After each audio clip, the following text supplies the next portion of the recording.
बिस्मिल्लाहिर्रहमानिर्रहीम। अस्सलाम वालेकुम क्लास 5। आज हम इंग्लिश ग्रामर का वर्क करेंगे।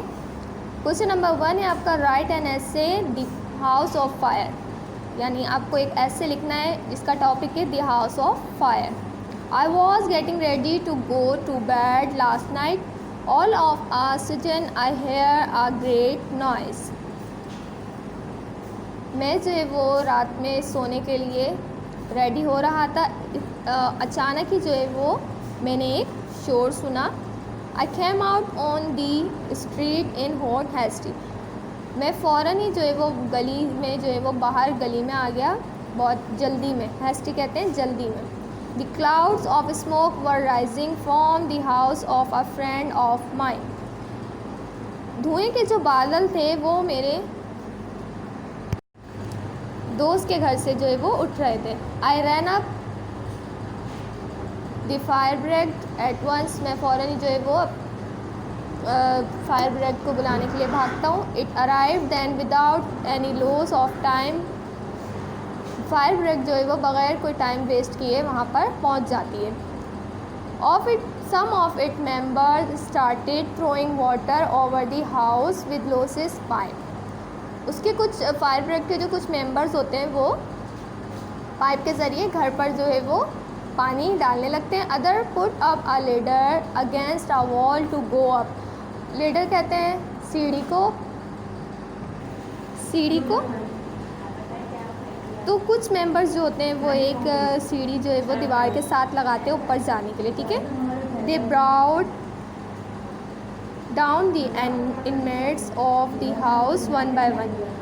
तो वो जो है घर में जो रहने वाले लोग होते हैं, इनमेट्स कहते हैं घर में रहने वाले, उनको जो है वो वन बाय वन एक एक करके जो है वो नीचे ले आते हैं। They brought down as many trunks and suitcase boxes.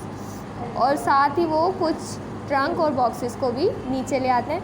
And other things as they could. और दूसरी चीज़ें जो चीज़ें ला सकते थे वो सब कुछ नीचे ले आते हैं। Meanwhile, the fire was brought under control. There was no loss of life, but only the damage to property.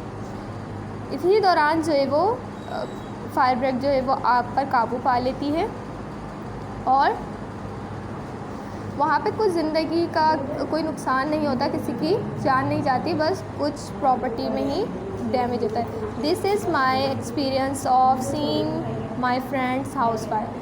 वो जो है वो कहता है कि ये मेरा एक्सपीरियंस था जो मैंने अपने दोस्त के घर को जलते हुए देखा, ठीक है।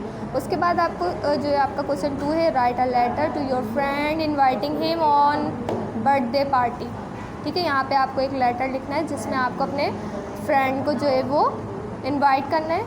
सो सबसे पहले लिखा है, my dear friend, my birthday falls on next Sunday at 10 June 2020। सबसे पहले आपको जब हम लेटर लिखते हैं तो सबसे पहले जो है वो हम जिसको भी लेटर लिख रहे होते हैं उसका नाम, उसको मुखातिब करने के लिए हम जो है वो अपनी लेफ़्ट साइड से स्टार्ट करते हैं। लेफ़्ट साइड पे हम सबसे पहले लिखते हैं माय डियर फ्रेंड, या जिसे भी हम लेटर लिख रहे हैं उसके बाद लिखना शुरू करते हैं my birthday falls on next Sunday the 8 June 2020. I have arranged a birthday party at 7 p.m. at our residence. Several friends have been invited. I hope that you will also grace the occasion. ठीक है, would give us great pleasure if you bring your younger sister and brother with you with the best wishes.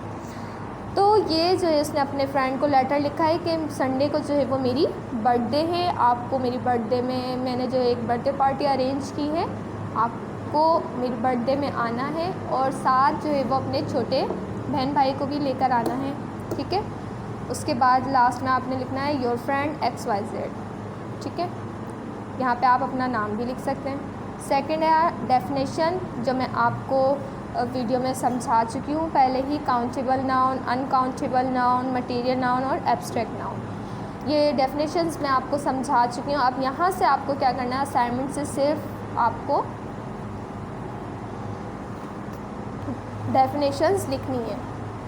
Uncountable noun sorry, countable noun. Countable nouns are those nouns which can be counted, therefore they have plural and singular and plural forms.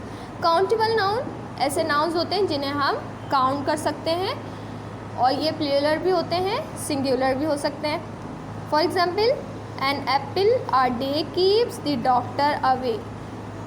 Apple जो है वो countable noun है क्योंकि हम Apple को count कर सकते हैं. 1 एप्पल, 2 एप्पल, इस तरह से डेज भी काउंट हो सकते हैं और डॉक्टर्स भी जो है वो काउंटेबल नाउन. ठीक है. They live in a big city. City जो है वो काउंटेबल नाउन है. सिटीज़ जो है वो काउंट हो सकते हैं. My brother took photographs. Brother और फोटोग्राफ्स काउंट हो सकते हैं. For example, I have 2 brother, I have 3 brothers और इसी तरह फोटोग्राफ्स. ठीक है. For his Elder sister is a student. Sister counts हो सकती हैं. 1 सिस्टर, 2 सिस्टर्स और स्टूडेंट्स भी काउंट्स हो सकते हैं. तो ये थे आपका काउंटेबल नाउन. अब है अनकाउंटेबल नाउन. ठीक है. Uncountable noun donate things which can not be counted. Uncountable noun ऐसी चीज़ें होती हैं जिन्हें हम काउंट नहीं कर सकते. For example, cotton grows in Sindh. तो कॉटन जो है वो काउंट नहीं हो सकती, तो कॉटन जो है वो अनकाउंटेबल नाउन है. Fatima Jinnah played an active part in politics. Politics count नहीं हो सकती, अनकाउंटेबल नाउन है. Food was tasty in the restaurant. Food जो है वो काउंट नहीं हो सकता, तो cotton, food and politics uncountable noun है. अब देखिए material noun. A material noun is the name of matter और substance of which thing are made. Material noun जो है वो मैटर को ऐसी मैटर को कहते हैं, मादे को कहते हैं जिससे चीज़ें जो हैं वो बनती हैं. For example, copper is a useful metal. Copper जो है वो एक यूज़फुल मैटर है, यानी कि इस्तेमाल होने वाली फ़ायदेमंद धात है.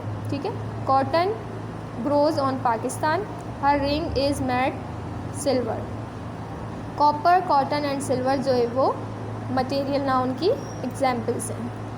अब है abstract noun. An abstract noun is the name of a quality, action और state considered apart from the object to which is belongs. यानी कि जो एब्स्ट्रैक्ट नाउन है वो एब्स्ट्रैक्ट नाउन को जिस मैंने आपको समझाया था कि एब्स्ट्रैक्ट नाउन जो है वो उसे हम टच नहीं कर सकते, ना ही हम देख सकते, बल्कि वो जो है सिर्फ उसे सोचा जा सकता है, उसे महसूस किया जा सकता है. जैसे कि कोई किसी की क्वालिटी, कोई एक्शन, स्टेट, ये सब जो है वो एब्स्ट्रैक्ट नाउन होते हैं. यहाँ देखें जो एग्जांपल्स दी गई हैं. क्वालिटी यानी कि intelligence, wisdom, happiness, sadness, tiredness, ये जो है वो क्वालिटीज़ हैं. इसी तरह state, youth, boyhood, childhood, illness, death, ये जो है वो एब्स्ट्रैक्ट नाउन में स्टेट यानी कि हालात. ठीक है. Action, rage, theft, hatred, laughter, judgement, ये जो है वो एक्शंस हैं. ठीक है. तो ये एब्स्ट्रैक्ट नाउन की एग्जांपल्स हैं. ये आपको था. आई होप आपको अच्छे से समझ आया होगा. नीट एंड क्लीन काम कीजिएगा. अल्लाह हाफिज़.